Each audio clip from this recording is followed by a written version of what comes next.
begini. Iqra bismi rabbikal ladzi khalaq, khalaqal insana min 'alaq. Iqra wa rabbukal akram. Bacalah dengan nama Tuhanmu yang Maha Agung. Alladzi 'allama bil qalam. Yang mengajarkan manusia dengan kolam. Kolam itu lambang metodologi, lambang rasionalitas. Mengajarkan manusia ilmu yang bisa dianalisis, bisa dieksperimen sehingga akan timbul rumus-rumus ilmu pengetahuan. Itu allama bil qalam. Tapi ada sambungan kalimatnya berikutnya, allamal insana malam ya'lam. Juga mengajarkan kepada manusia hal-hal yang tidak ada rumusnya. Saudara tidak tahu itu logikanya. Pokoknya Allah menciptakan itu jadi-jadi. Tidak masuk akal. Itulah yang disebutkan yaj'allahu makhraja wa yarzuqhu min haitsu la yahtasib. Banyak hal-hal yang tidak masuk akal yang hanya bisa didekati karena kita iman kepada Allah. Itu banyak di tengah-tengah kehidupan kita juga. Saudara, saya sering memberi contoh orang yang sekarang masih hidup itu yang namanya Nur Saidah itu, di balik papan itu yang disebut manusia kawat itu. Dari tubuhnya terus tumbuh kawat, setiap waktu tertentu dibawa ke Surabaya dicukur, karena seperti kawat nih, seperti rambut tumbuh sampai sekarang. Nah, ketika ditanya ini kawat benar apa bukan? Kawat, kok tidak mati? Apa rumus ilmu kedokterannya itu? Apa rumus biologinya itu? Ada orang tumbuh kawat dari tubuhnya. Sekarang orangnya tuh masih ada. Misalnya yang seperti itu. Mungkin orang yang sangat rasional, oh itu kan karena ilmunya saja belum kita sampai. Oke, berarti kita harus mengartikan yang gaib itu adalah sesuatu yang tidak ada di sini, karena ilmunya belum ada. Kalau begitu, ya kita harus percaya ke gaib meskipun dalam artian itu belum ada ilmunya. Saudara, ada satu yang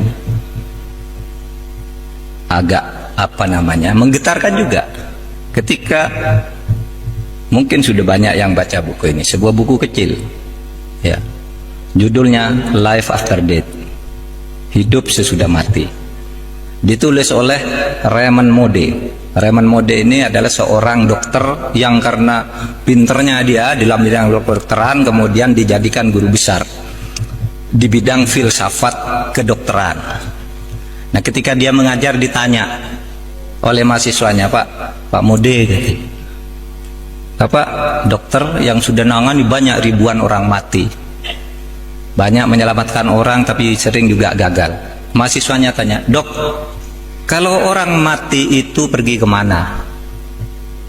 Kalau orang mati itu pergi kemana? Nah, ini sebagai dosen tertantang, saya dosen, tidak bilang saya ini gaib, saya harus penelitian. Lalu dia lakukan penelitian. Apa penelitian? Penelitiannya itu 100 orang yang pernah mati diwawancarai oleh dia. Ada orang pernah mati banyak, dia kirim surat ke rumah sakit yang apa tempatmu pernah ada orang mati lalu hidup lagi. Ada namanya John, mati jam sekian, tiba-tiba jam 6 sore hidup. Ada yang mati 2 jam, ada yang 6 jam 7 jam. Nah, dicatat namanya, dicari alam, lalu diwawancarai. Ketika ditanya, apa yang kamu rasakan ketika kamu mati? Saudara, 100 orang yang pernah mati ini 86% jawabannya sama, saya keluar dari tubuh saya. Yang 14% itu kira-kira mirip jawabannya, tidak bertentangan tetapi tidak persis mengatakan keluar dari tubuh saya. Jadi orang mati itu, saudara kalau mati besok keluar dari diri saudara sendiri. Lalu apa yang saya lihat ke bawah, ibu saya nangis, kata yang punya ibu. Istri saya nangis, anak saya nangis, dokter berusaha menolong gitu. Waduh, saya sudah tidak bisa menolong. Ini sudah mati gitu. Terus kemana kamu? Terus saya masuk ke lorong yang sangat gelap. Sudah itu, saya masuk ke tempat yang sangat terang benderang. Apa yang kamu lihat di tempat terang benderang itu? Ini 100 orang jawabnya sama.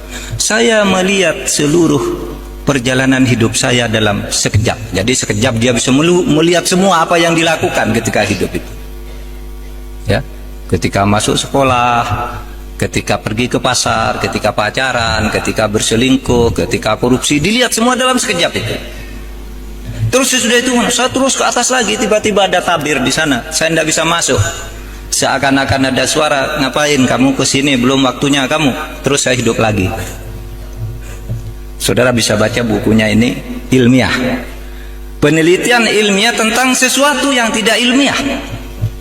Ketidakilmiahan itu dibuktikan secara ilmiah karena itu melalui studinya. Kalau Profesor Baikuni mengatakan sesuatu yang terjadi secara sama 3 kali itu pasti ilmiah. Nah itu dari 100 orang 86.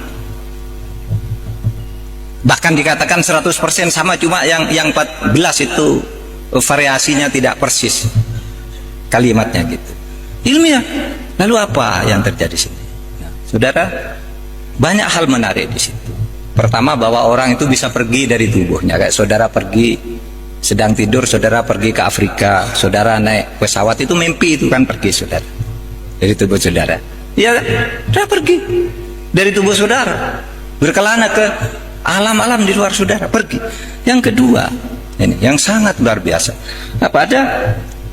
Ketika manusia itu sampai di suatu saat, di suatu tempat yang terang benderang, manusia itu melihat amalnya sendiri, sehingga dia tidak bisa mengatakan saya tidak pernah mencuri. Ada situ di alam terang itu kamu melihat sendiri. Itulah yang di dalam Al-Quran dikatakan ma yalfidhu an qaulin illa ladaihi raqibun atid. Tidak ada sesuatu pun yang kamu katakan, tidak ada sesuatu pun yang kamu lakukan di muka bumi ini kecuali dicatat dengan teliti dan lengkap oleh malaikat raqib dan malaikat atid. Jadi malaikat raqib dan atid itu tinggal menunjukkan aja.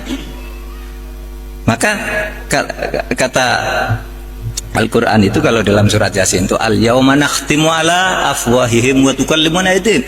Suatu saat kamu tidak bisa memantah, Pak saya tidak mencuri, saya tidak berselingkuh, saya tidak korupsi. Al-yauma nakhtimu ala afwahihim. Pada saat itu ketika amal itu akan ditunjukkan kepadamu apakah kamu orang baik apa tidak, mulutmu tidak bisa membantah.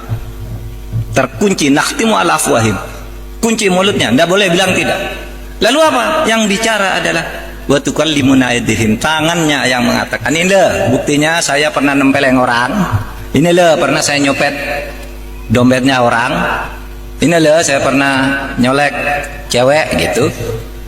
Pokoknya tangannya itu menunjukkan, wa tasyadar julum, dan kakinya itu mengatakan iya saya yang berjalan menuju sana. Itu loh ada filmnya. Hebat kan dulu orang. Waktu kita kecil tuh kalau membayangkan malaikat raqib atid itu apa ya? Oh itu yang ada di belakang kita, bawa foto buku ditulis Pak Mahfud sedang pidato dapat pahala, ini sedang ini dosa. Nah begitu langsung lebih hebat dari komputer yang berapa ribu mega. Langsung bisa dilihat dalam sekejap, dan itu dialami oleh orang yang pernah mati, dan itu bukan orang Islam tetapi mengonfirmasi apa yang dikatakan oleh Al-Quran tentang catatan di alam sana. Nah itulah yang dikatakan saudara. Maka Islam itu katakan oke, rasionalitas wajib hukumnya, kita rasional, tapi jangan terjebak ke dalam rasionalisme di mana yang kamu anggap benar itu hanya yang masuk akal. Karena seluruh yang masuk akal itu benar dan harus kamu percaya. Tetapi di luar itu banyak yang tidak masuk akal, yang justru mungkin lebih banyak dari yang masuk akal, yang juga mempengaruhi kehidupan dan selalu ditunjukkan oleh Tuhan.